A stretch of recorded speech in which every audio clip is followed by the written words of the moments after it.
bukki ak léegi la woon. ñu dox ba daje nuyante mu ne waaw léegi foo jëm mu ne maa ngay dem fii ci suma kër. dafa am foofu lu neex ah. Una vez un conejo y una hiena se encontraban comiendo los alimentos que se hallaban en el hueco de un baobab.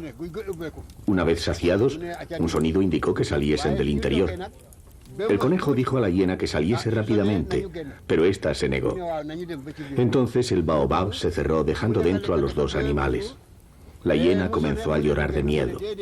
El conejo realizó una oración que abrió el árbol. Una vez fuera, la hiena quería entrar otra vez para acabar con toda la comida. La hiena se introdujo en el baobab y terminó con todos los alimentos. Pero el baobab se cerró y la hiena no podía salir.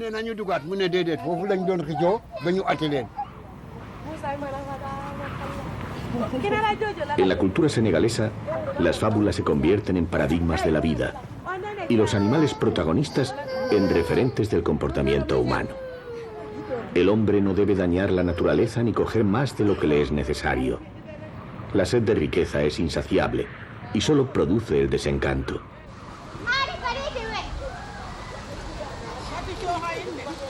Este antiguo relato, contado por el hombre de la etnia Wolof, nos permite ir intuyendo el carácter de un pueblo que vive en comunión con la naturaleza y cuya mirada abierta es bien diferente a la habitual en la sociedad europea.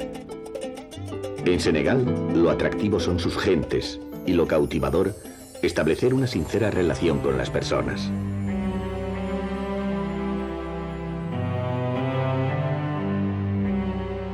El escritor y político Léopold Senghor decía que si se tenía que mostrar el alma de un senegalés, nada como observar a un gran baobab. Este árbol de vida milenaria, inalterable al paso del tiempo y a los cambios climáticos, simboliza a la perfección el espíritu y la resistencia del pueblo de Senegal ante las adversidades que jalonan su historia a través del colonialismo, primero portugués, después holandés y finalmente francés, las invasiones culturales y la terrible diáspora a la que se vio sometida su población por causa de la esclavitud. En sus vigorosas ramas se ocultan la tenacidad y la esperanza de un pueblo que observa la vida de manera bien distinta a la que le quisieron imponer, y al cobijo de su sombra continúa creciendo una peculiar cultura. Podemos ser aniquilados, golpeados, maltratados como el baobab, decía Senghor, pero el pueblo de Senegal seguirá en pie como el árbol, mirando sin rencor su pasado y con esperanza a su futuro.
Con sus más de 197.000 kilómetros cuadrados y 7,5 millones de habitantes, Senegal, un país principalmente agrícola y ganadero, situado en la entrada del llamado Golfo de Guinea, o de los esclavos, puede ser la perfecta puerta para todos aquellos viajeros que se sientan atraídos por el continente negro.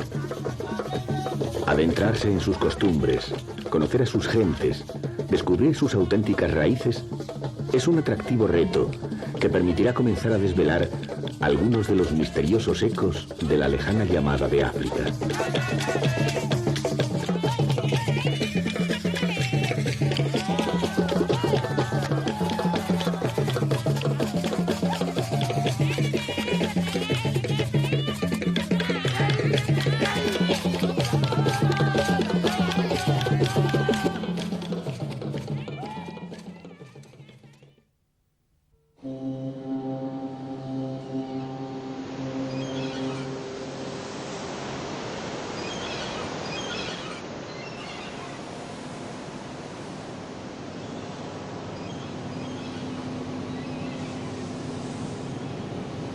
una gran ciudad emerge desafiante entre las brumas de las aguas atlánticas.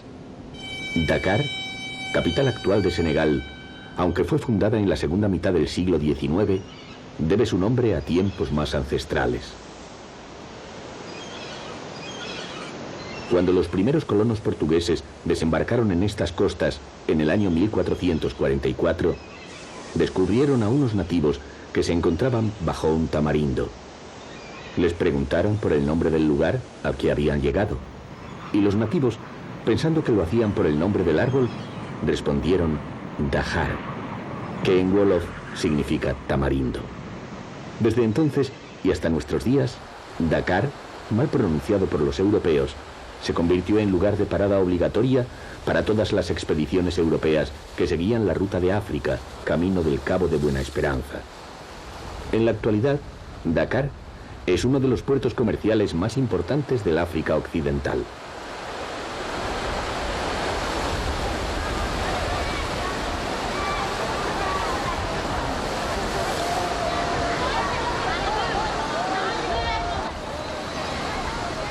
La capital de Senegal es la primera gran sensación que recibe el viajero.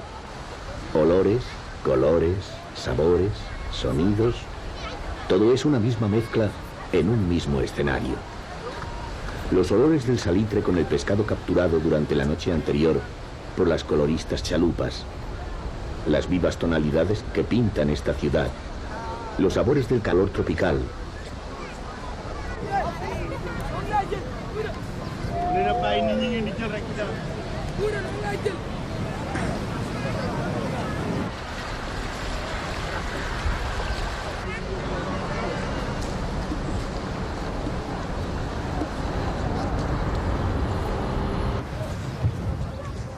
pero quizás una de las cosas que más sorprenden al viajero es la cantidad de personas que en sus accesos buscan su sustento. Todo tipo de mercancías se ofrecen y desde el automóvil todo se puede encontrar. Un innumerable gentío que se acerca con la intención de vender, comprar, intercambiar o únicamente saludar al extranjero recién llegado, tendiéndole la mano por las ventanillas de los vehículos que circulan lento por esta ciudad congestionada entre bocinazos y reclamos, esquivando a vendedores de tabaco, a echadores de piedras de la buena fortuna, a vendedores de neumáticos 1000 veces recauchutados y a buscadores de mecheros o bolígrafos con los que reescribir nuevas subsistencias.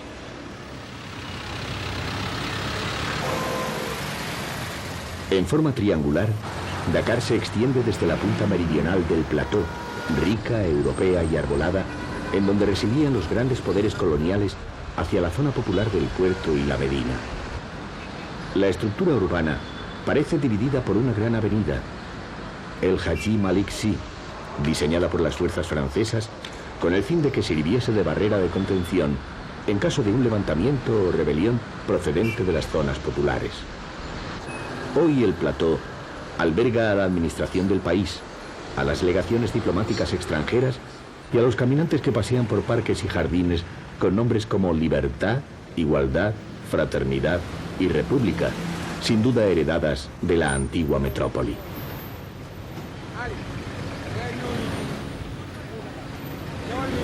Como ocurre en muchas ciudades africanas, caminar por la capital de Senegal supone estar abierto a la sorpresa.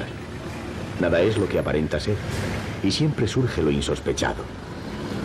Nuevas sensaciones emanan a la vuelta de cada esquina, escondidas en cada rincón, a la espera de ser descubiertas por quien quiera hacerlo y tenga tiempo para disfrutarlas.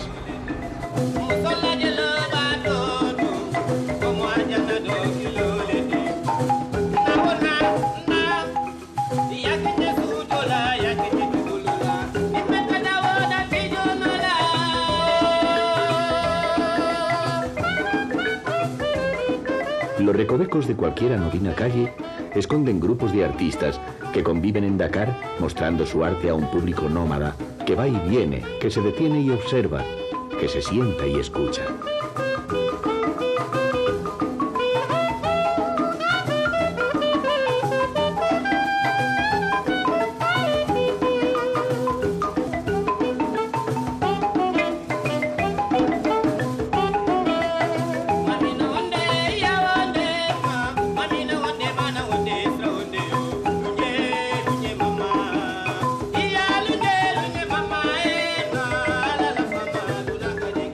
Herederos de una gran tradición creativa que abarca todas las facetas artísticas y que ha dado al mundo músicos tan conocidos como Youssou N'Dour e Ismael Lo, pintores como Mossoul Moïse y escritores como Maria Maba o Cheikh Hamidou Kane, los llamados pintores de arena parten del material más humilde para, desde su sencillez, expresar sus sentimientos.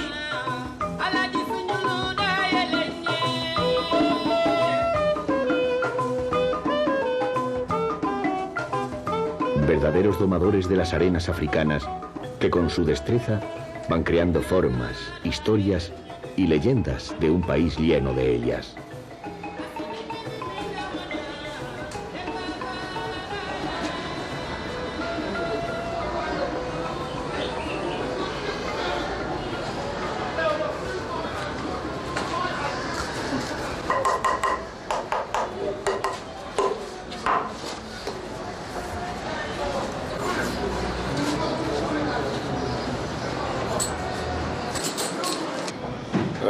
Bonjour mesdames et messieurs, tout d'abord je vais vous présenter la galerie de Casa.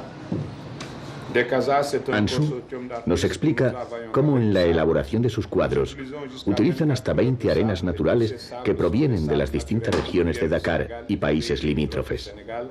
Arenas volcánicas, desérticas, marítimas, selváticas, que se amalgaman en la imaginación y en la realidad y que se fijan con la savia del árbol del baobab.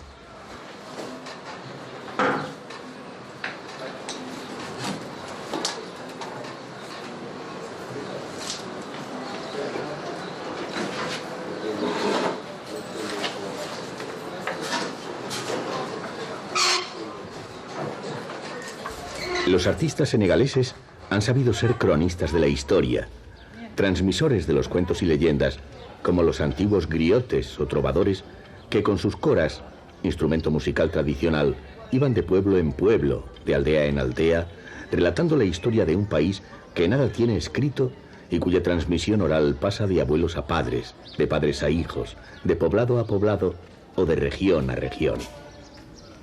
Hoy los artistas de Senegal se han convertido en esos griotes de hace siglos que relatan su pasado de hombres libres, pero también su pasado como esclavos.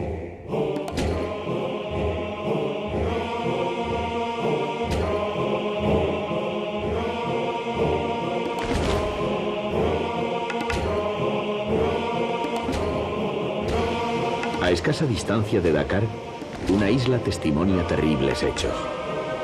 Desde mediados del siglo XV, con la llegada de los primeros galeones portugueses, la isla de Gorée dejó de ser un tranquilo asentamiento de pescadores para convertirse en la principal base de embarque de esclavos de toda África Occidental. La isla vio desfilar por sus estrechas callejuelas de arena a miles de africanos arrancados de sus raíces y embarcados hacia las colonias europeas en América.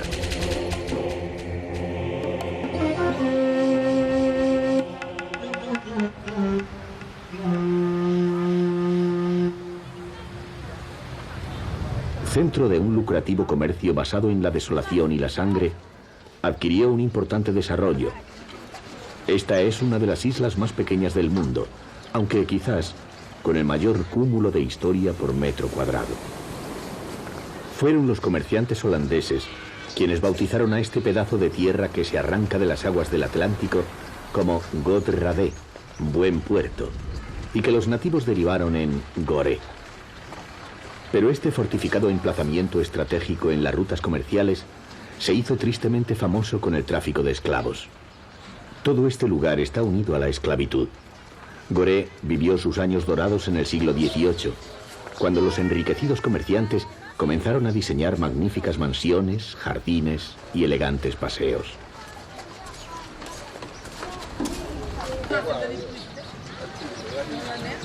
Es en esta misma época cuando surgen las siñares, denominación con la que eran conocidas las mujeres de raza negra que, esclavizadas, eran obligadas a casarse con los ricos comerciantes europeos del ilícito tráfico.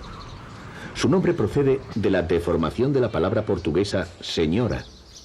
Algunas de ellas llegaron con el tiempo a ejercer incluso de representantes comerciales.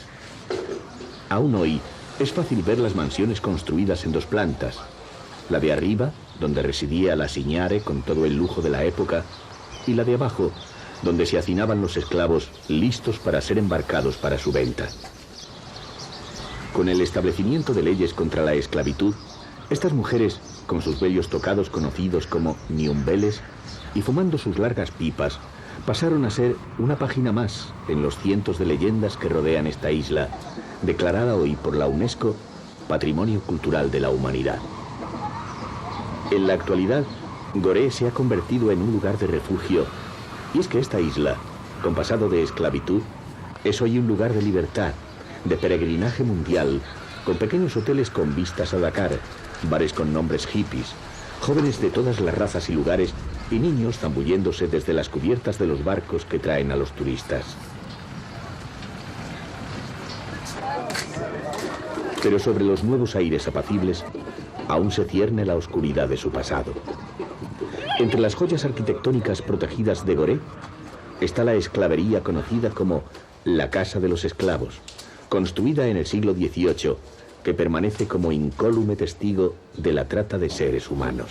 Une maison qui date de 1776 et par conséquent une des dernières esclaveries de Gorée.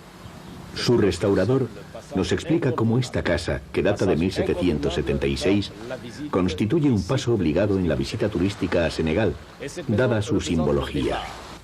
Nos cuenta además que representa el punto de partida de la historia africana en América. Esta casa es el símbolo de la deportación de los negros. Su importancia queda demostrada porque todos los que vienen o que están buscando sus raíces están obligados a pasar por la Casa de los Esclavos, porque se ha convertido en un lugar de cultura africana y afroamericana actual. Entre 1536 y 1848, desde esclaverías como esta, entre 15 y 20 millones de seres humanos fueron embarcados hacia el verde mar de las tinieblas, término con el que los esclavos describían al océano Atlántico y con el que indicaban sus terrores hacia lo desconocido. Tras una terrible travesía, serían dejados en una tierra extraña, y allí, obligados a hacer los más duros trabajos y soportar las mayores vejaciones. No cabe la menor duda de que este éxodo forzado, hoy cúmulo de culturas y convivencia, marcó una indeleble huella en el pueblo de Senegal.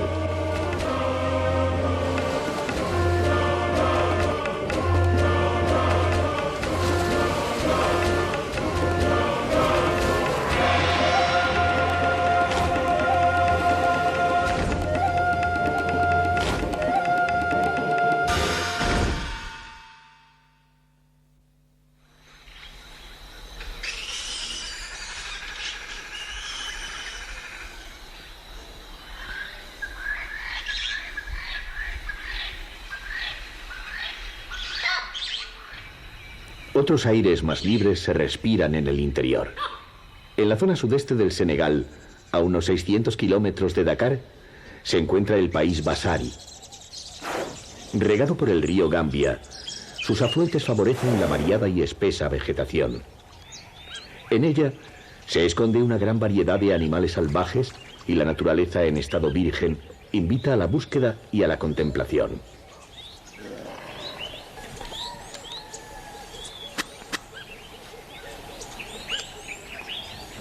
En busca de ese mundo perdido y añorado por las civilizaciones industriales, diversos exploradores europeos, como el escocés Mungo Park o el francés René Chely, recorren estas tierras desde finales del siglo XVIII.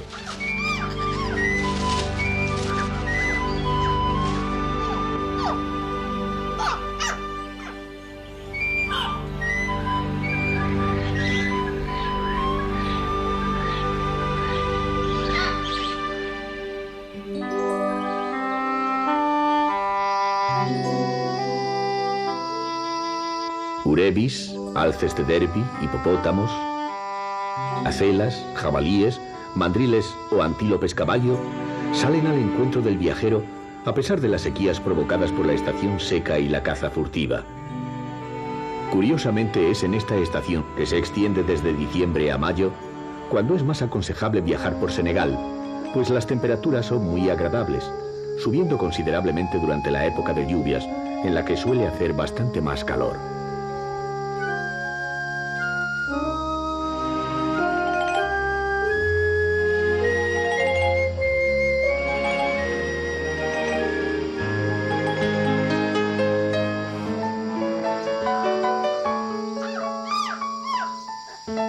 La zona es, además, obligado punto de visita para los interesados en la ornitología, debido a la variedad de aves que sobrevuelan el inmenso territorio, siendo las más representativas el gran calao de Abisinia y el rolier de plumaje azul, cuyo canto anuncia la llegada de la estación húmeda.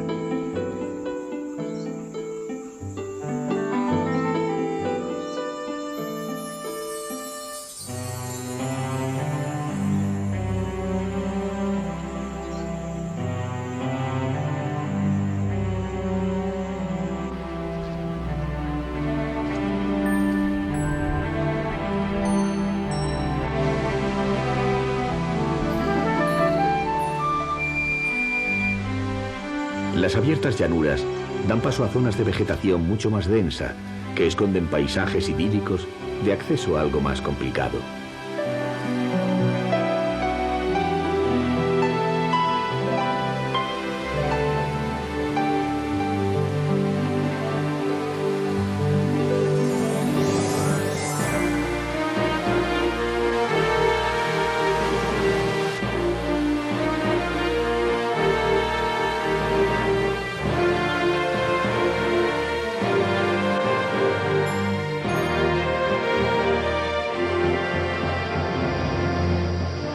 A través de las sendas abiertas en la jungla, se vislumbran algunas de las escasas colinas que hay en Senegal, un país fundamentalmente llano.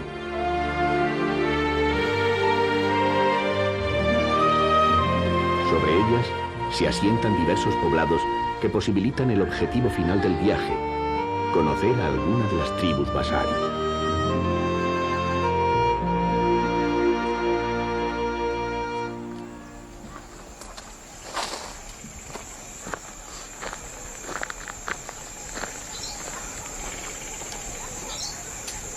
Pequeñas chozas de paja y adobe dan cobijo a este pueblo antaño guerrero y hoy agrícola y ganadero, que durante siglos ha preservado sus costumbres y su cultura.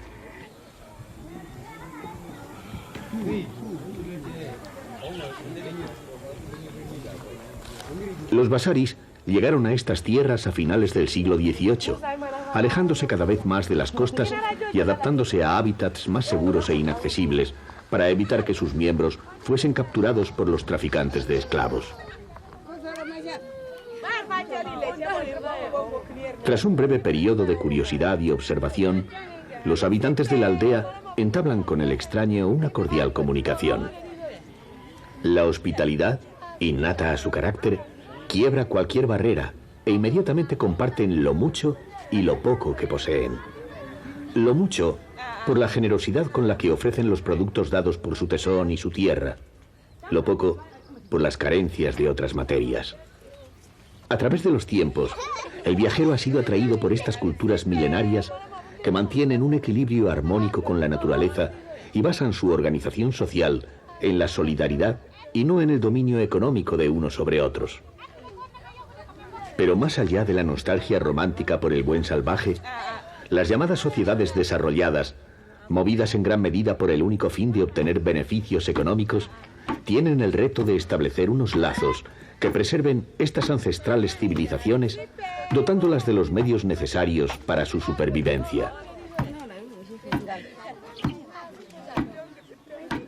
La constante y desesperada petición de medicinas y otros productos básicos que hacen sus habitantes al recién llegado indica dónde se encuentra el problema. En la aldea, lo que más sorprende es la ausencia de los hombres que se hallan de caza. Sociedades fuertemente matriarcales, la mujer lleva sobre sus hombros el peso de la subsistencia. Ellas realizan las labores de la aldea, como moler el grano en los grandes morteros de Dimbú, cardar la lana, de donde sacarán hilo con el que tejer, o trenzar las fibras de las palmeras, de donde salen las cestas en las que recolectan el grano, mientras los hombres trabajan en el campo o el pastoreo, de la misma forma en que lo hacían sus antepasados.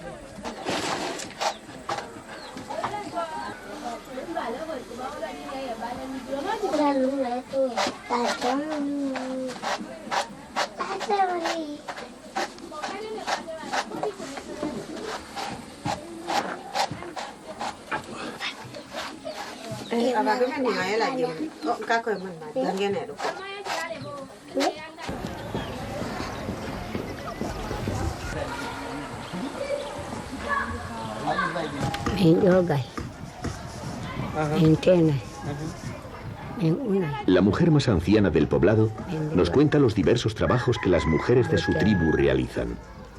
Nada más levantarse, van a buscar madera, luego a los campos a sembrar, a los pozos a buscar agua y preparar la comida.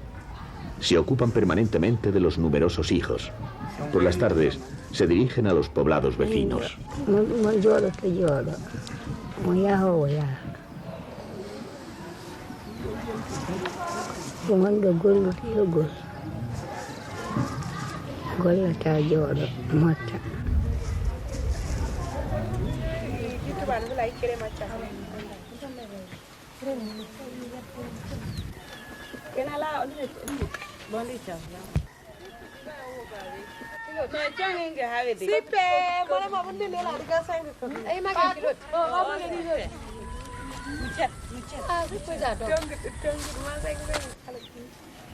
Pero curiosamente, y no se adivina cómo, aún tienen tiempo para el asueto.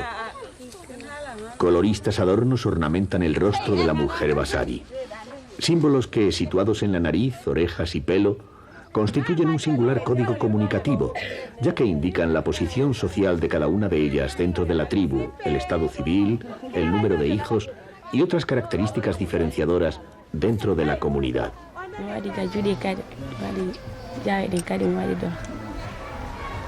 Una de las jóvenes nos cuenta que la perforación de la nariz se la hacen con una espina de puercoespín. Los adornos de la frente son de piel de cabra. Llevar trenzas en el pelo es una antigua tradición. Los collares y las pulseras indican su estado social. La mujer casada llevará muchos collares para despertar mucha admiración. Una mujer viuda deberá llevar un collar negro, mientras que una joven virgen podrá llevar la nariz sin agujerear, o una mujer casada deberá perforarse la nariz. Todos los adornos son además un signo de respeto y nobleza.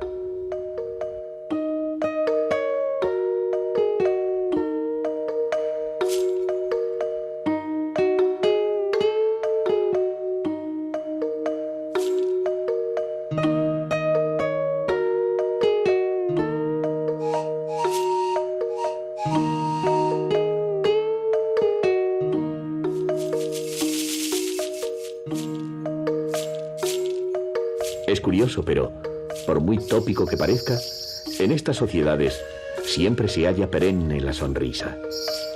Sus miradas apacibles y su forma de adaptarse a la tierra nos recuerdan que aún hoy existen pueblos capaces de mantener una vida sencilla, en equilibrio con el entorno que le rodea, de llevar una existencia inmersa en una prodigiosa naturaleza.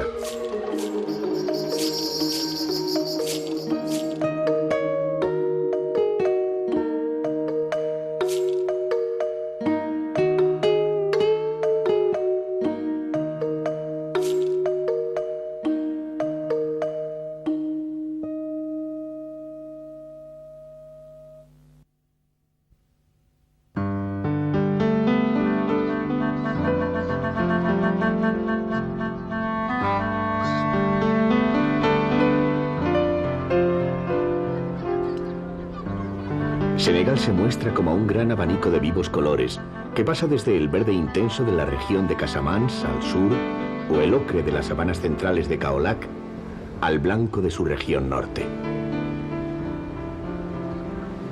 En su frontera con Mauritania, el color verde y húmedo va tornándose en blanco y árido debido a las interminables dunas de arena que se introducen desde el desierto del Sáhara al norte y el Teneré al este. Desde hace más de 12 siglos, esta zona se vio azotada por conquistas y continuos pasos de pueblos dominantes, en su mayor parte procedentes del Magreb y del oeste del Sudán islámico.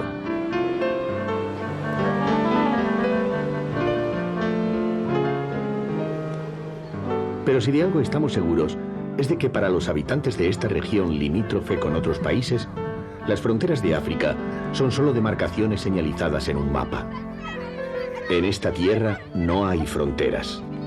Para sus moradores son solo líneas transparentes, casi inexistentes, borradas por el viento y las dunas, que son atravesadas en un continuo ir y venir diario tras las sendas que marcan el itinerante camino de los nómadas.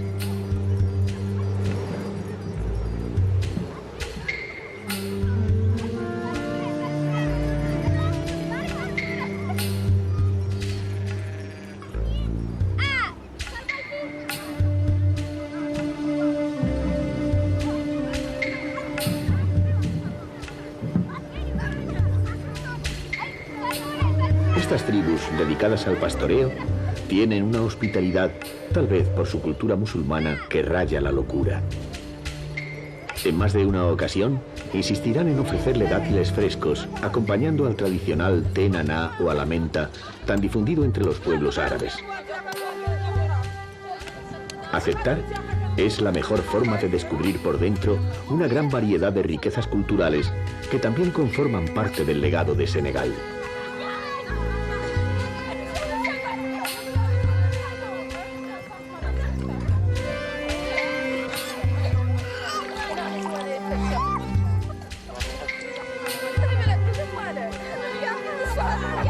Para estos nómadas, el viajero y visitante nunca dejará de ser un nasaram, que en árabe significa lo que no es nuestro, o lo que procede de otra cultura.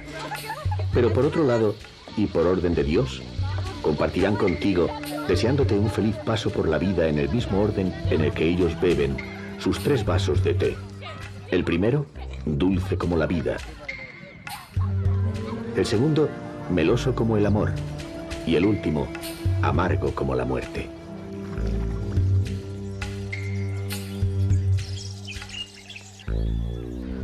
Al desplazarse hacia el sur, las aguas del río Senegal van transformando la aridez y sequedad del ambiente.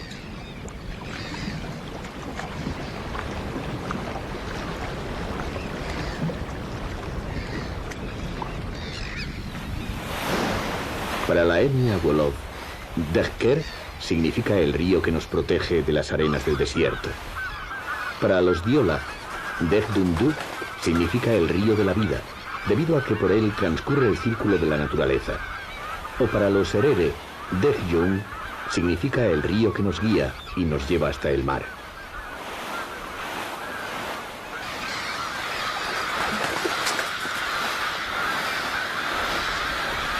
Pero se denomine como se denomine, el río Senegal es en sus 1.700 kilómetros la auténtica columna vertebral de la cultura y la economía de este país africano.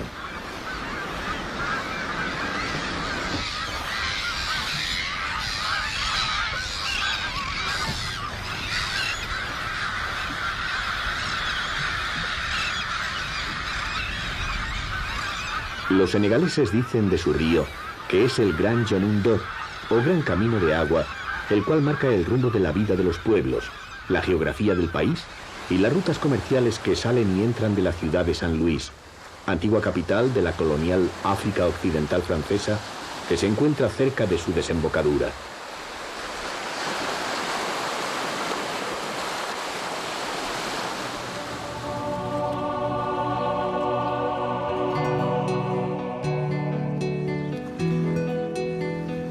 Un puente debería ser siempre un nexo de unión, pero curiosamente en San Luis establece además una separación, una frontera. El puente delimita, a la vez que comunica, los espacios y las personas. Distribuida en 3 islas, San Luis mostraba a la perfección los niveles sociales en una colonia.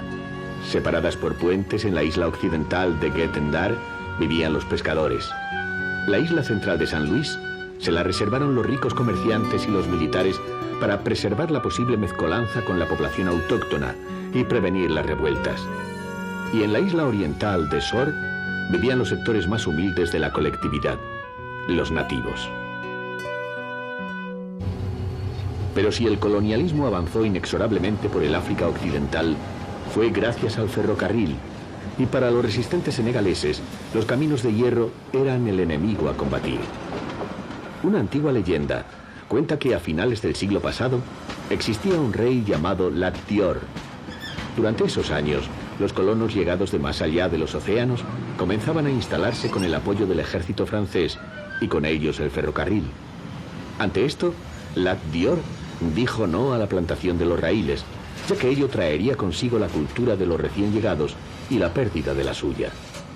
Lat Dior proclamó entonces que morirían él y su caballo cuando las vías cortasen su reino. Después de un combate desigual, y cuando Lat Dior se lanzaba a la carga, su caballo saltó la vía muriendo ambos en el acto, y cumpliéndose así la premonición hecha a su pueblo muchas estaciones antes.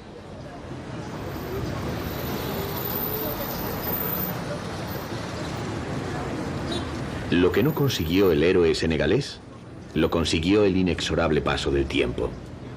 Esos caminos de hierro e invasores culturales de entonces son en la actualidad hierros retorcidos y oxidados por donde raramente circula algún tren desde hace décadas, y sus estaciones, entonces con gran encanto, se han convertido en decadentes edificios que sirven de almacenes o de refugio para algún puesto de mercado de frutas y especias, como en el popular mercado de Sor.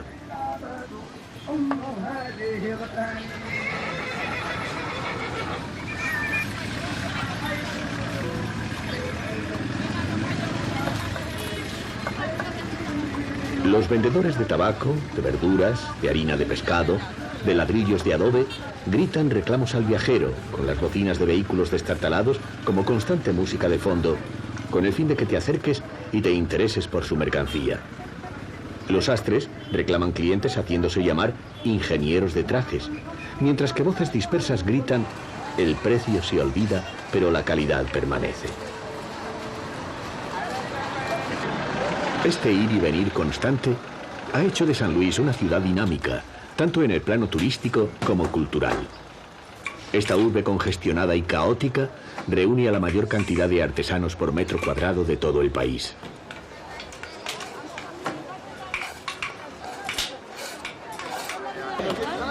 El ébano o el dimbú se transforman a través de cuidadosas manos en bellas máscaras rituales de los dioses Tur de la naturaleza, en idílicas escenas cotidianas de la vida del Senegal o en los magníficos recipientes decorados que caracterizan al mejor arte africano.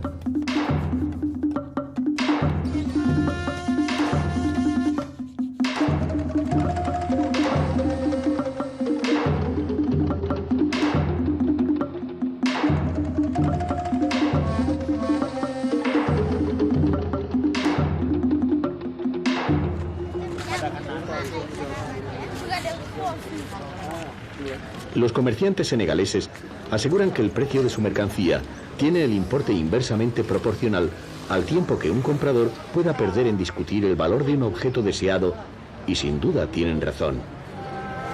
El regateo en los mercados senegaleses se convierte casi en un arte comercial, y rechazarlo, a no ser que tenga los precios marcados en el exterior, una osadía.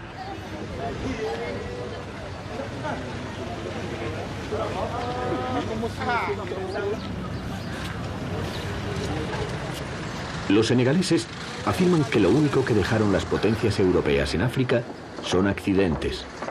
Y sin duda, el puente de hierro que une la zona de Sor con la isla central de San Luis lo es. Diseñado por el ingeniero francés Eiffel para que los húngaros cruzasen un tramo del Danubio, el puente fue enviado por error al Senegal. La confusión fue rápidamente aprovechada y el puente quedó definitivamente instalado, convirtiéndose en uno de los mayores atractivos de San Luis y desde entonces en su seña de identidad.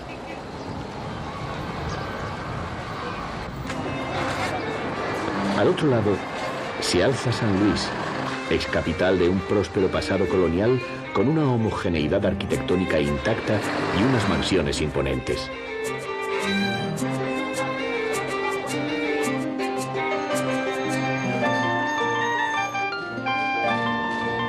La ciudad entró en un gran letargo cuando Dakar le arrebató el primer papel de capital del África Occidental francesa en 1902 y más tarde la cabeza territorial de todo el Senegal en 1958.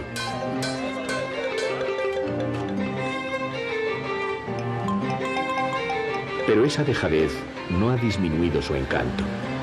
Su decadencia no ha menoscabado su estimación. Una nueva sociedad multiétnica ha conformado su personalidad.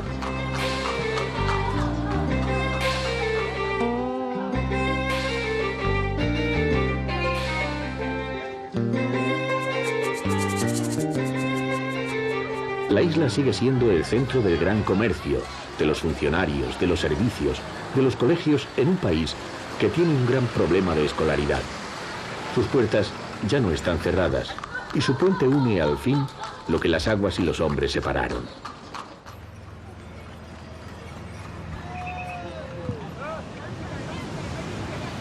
En la parte más occidental, cruzando un segundo brazo del río Senegal, se encuentra la isla de Guet-Ndar, a la que los habitantes llaman la isla de los peces, por ser el lugar en donde habitan los pescadores de la ciudad.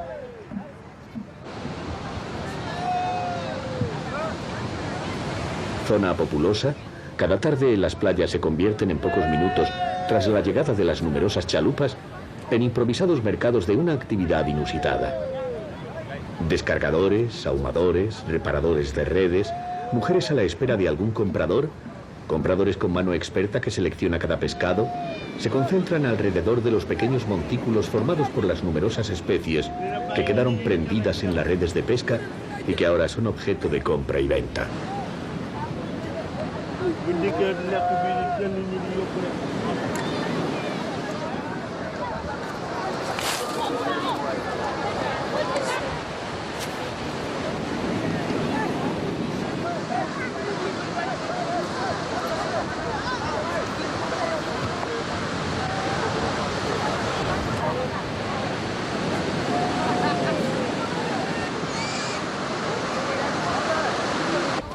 Es un barrio completamente diferente a cualquier otro. Las edificaciones coloniales y el estructurado urbanismo dan paso a una serie de construcciones heterogéneas que se esparcen desordenadamente entre el río y el mar. Pero este desorden es más aparente que real. Bastan unos minutos de observación para darse cuenta de que todo está separado pero unido, mezclado pero organizado. La vida, el trabajo y el juego.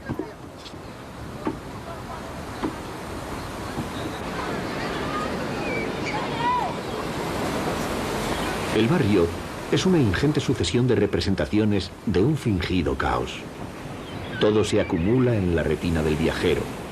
Piraguas de los más variados colores, pescados, humaderos, olas, juegos, caballos, carros. Todo desfila ante sus ojos a una incesante velocidad. A escasos metros de los bellos barrios del siglo XVIII, hoy en decadencia, unas humildes barracas desbordan vitalidad. Tal vez ese hecho sea el compendio, el resumen de San Luis. Una contradicción permanente entre lo que intentó ser y lo que es.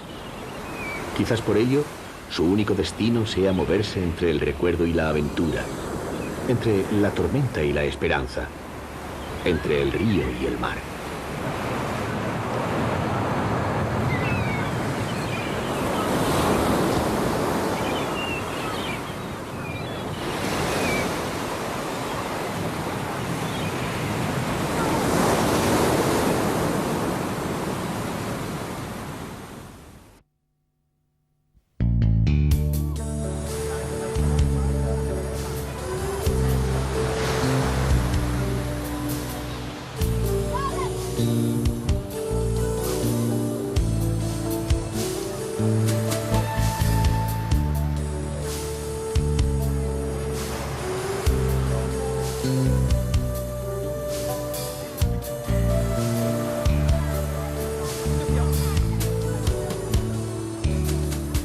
El sur de Senegal es un paraíso para el turismo. Sol, tranquilidad, paradisíacas playas, cocoteros, lujosas instalaciones hoteleras hacen de Cap Skirring, en las costas de la región de Casamance, un exótico lugar de descanso.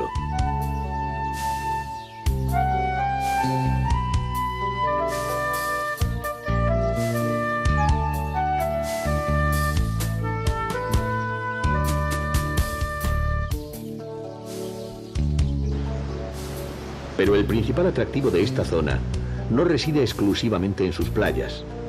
El río Casamance, que da nombre a la región, y sus afluentes con su gran corriente de agua, dividen la zona en numerosas islas.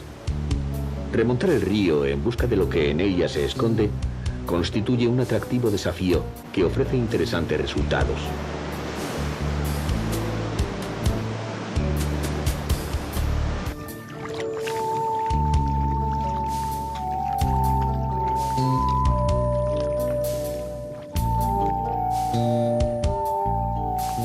En Ziguinchor, conocida también como el Puerto de las Lágrimas, debido a que en ese lugar era donde concentraban a los esclavos antes de enviarlos a Gorée, nada recuerda su convulso pasado. Además de los alojamientos convencionales, algunas de las antiguas misiones han sido reconvertidas en confortables hoteles.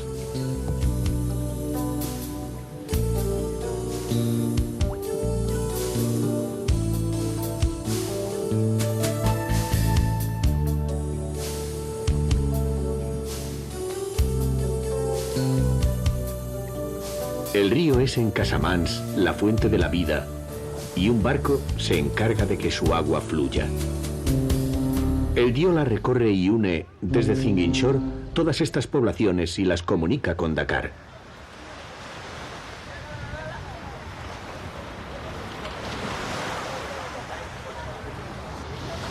Ávidos de su presencia, los habitantes de las distintas islas fluviales inician con su llegada un febril ajetreo.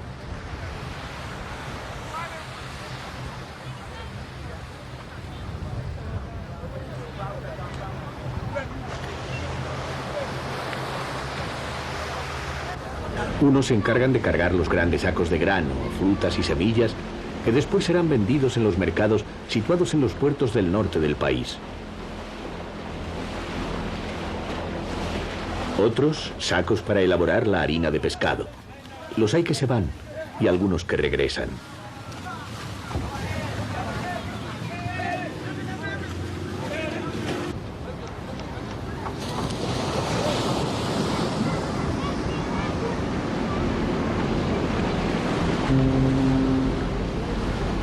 Cuando el barco Diola se aleja, el río refleja su ausencia.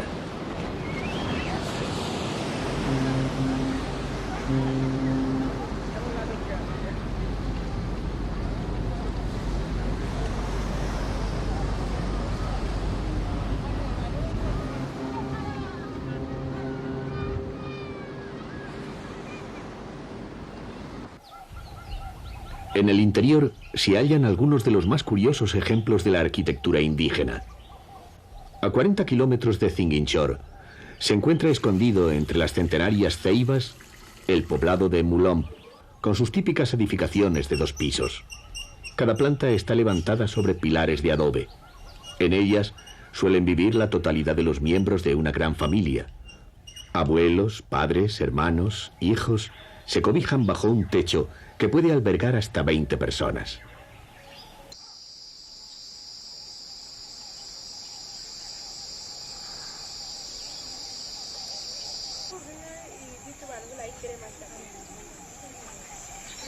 En otra aldea cercana, la imaginación y la necesidad han desarrollado otro tipo de vivienda.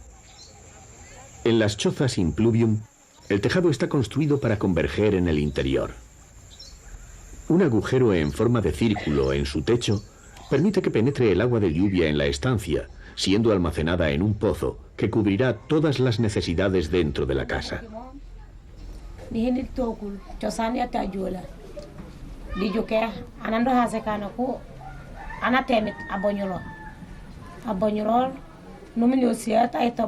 Esta mujer de la etnia Diola nos habla de la importancia que tiene el agua dentro de su cultura y cómo es el origen de multitud de leyendas, entre ellas la de una mujer que hacía encantamientos para que llegase la lluvia y que cuando murió, tras producirse una gran sequía, reapareció en los cielos junto a la lluvia.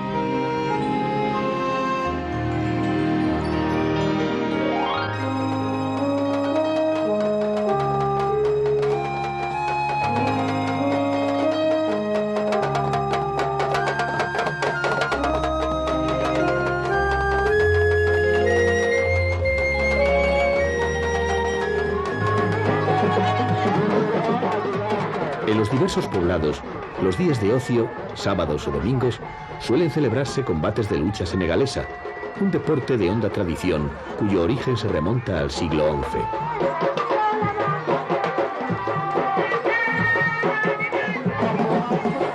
El espectáculo no se ciñe solo al hecho de la pelea, es un gran acto social al que acuden hombres, mujeres y niños.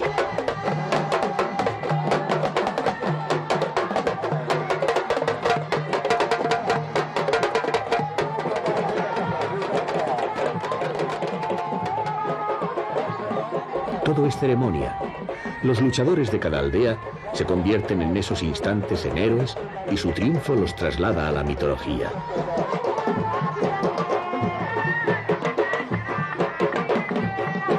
Los combates, que tienen unas estrictas reglas, terminan cuando uno de los contrincantes es capaz de derribar de espaldas a su oponente.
En otras zonas, el espectáculo es la quietud.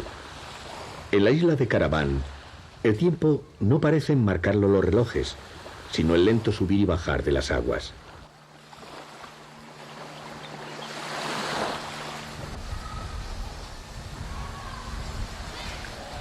Es el refugio ideal para todos aquellos que quieren apostar por otras facetas de la vida. Allí todo es contemplación, conocimiento y cordialidad.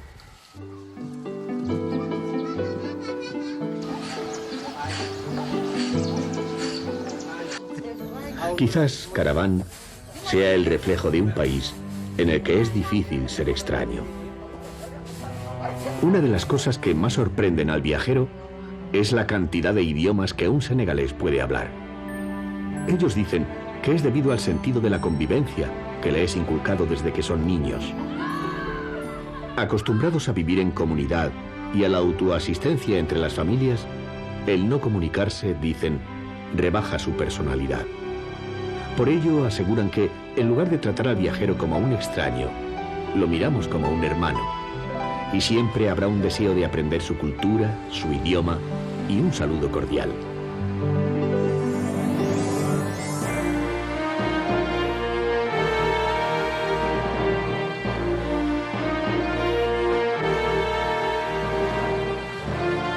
El escritor británico Joseph Conrad, en su novela El corazón de las tinieblas, describe un viaje hacia los aspectos más sombríos del alma humana, por un río africano, donde hombres esclavizados por mercaderes blancos forman parte de un tenebroso paisaje de horror y muerte.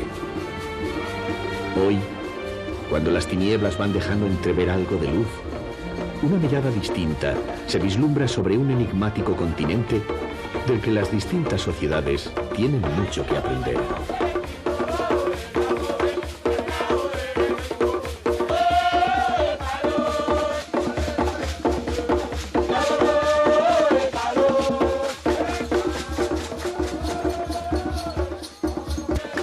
Alguien dijo que África era una tierra en forma de corazón que bombea sin piedad, vida y muerte. Algunos incluso aseguran que es capaz de transformar al hombre en naturaleza y a la naturaleza en seres humanos. Senegal, digna hija de África, que sobrevivió a negreros y colonos, es una gran puerta abierta, amplia y luminosa, para empezar a conocerla.